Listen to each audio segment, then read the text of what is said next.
Hello friends, this is Abhinav Bhargav, and in this video we are going to see about Trans-Pacific Partnership, which is also called as TPPA, that is Trans-Pacific Partnership Agreement.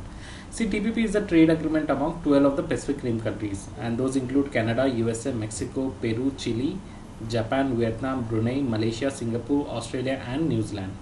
See, the finalized proposal was signed on 4th February 2016 in Auckland, that's in New Zealand, concluding 7 years of negotiation, and it is currently awaiting ratifications to enter into force.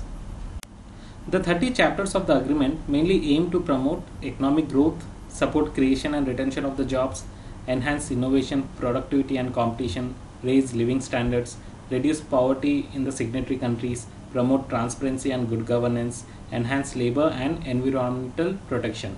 See, the TPP contains measures to lower both tariff and non-tariff barriers to trade and establish an investor-state dispute settlement mechanism.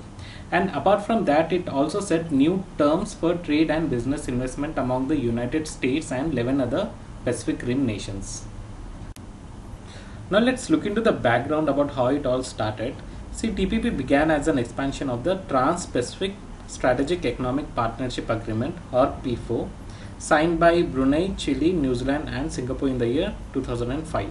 So beginning in 2008, additional countries joined the discussion for a broader agreement. Those include Australia, Canada, Japan, Malaysia, US, Peru, Mexico and Vietnam.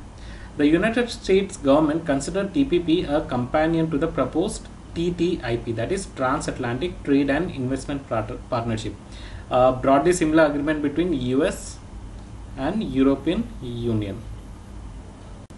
So if you look at the significance, this is the largest trade pact in 20 years and the agreement covers 40% of the world's economy, and it is seen as a means to address number of festering issues that have become stumbling blocks as global trade has soared, including e-commerce, financial services and cross-border internet communications. Now if you look at the criticisms, those against TPP fear it could mean jobs will move from US to developing countries.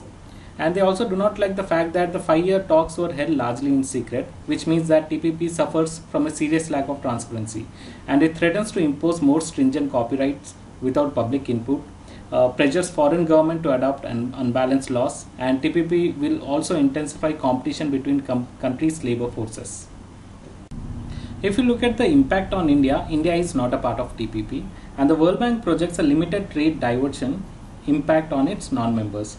And India could suffer market share losses in certain categories of exports, and TPP is likely to indirectly impact India's export in several industrial sectors such as textiles, plastics, leather, clothing, cotton and yarn. And some of the TPP standards are higher than that of the WTO norms, including on IPR and possible evergreening of patents, which could hurt India's pharma sector. So if you look at the present situation, recently Trump has resolved to undo the Obama's administration recalibration of Asia-Pacific strategic equations by pulling out of this TPP agreement. So why Trump is against this deal? See, although Trump's policy statements have been at best contradictory, he has been consistent in his opposition to TPP. He thinks such deals will hurt American workers and undercut US companies, and his stance on trade is protectionist, and he has vowed to shield Americans from the effect of globalized trade by slapping hefty tariffs on cheap Chinese imports of up to 45%. And what he says is that the TPP creates a new international commission that makes decisions the American peoples can't veto, making it easier for our trading competitors to ship cheap subsidized goods into US markets, while allowing foreign countries to continue putting barriers in front of our exports. However, this pullout could threaten the US-Asia's rebalancing. So this is a basic overview about Trans-Pacific Partnership. Do like, share and subscribe to this channel. Thank you.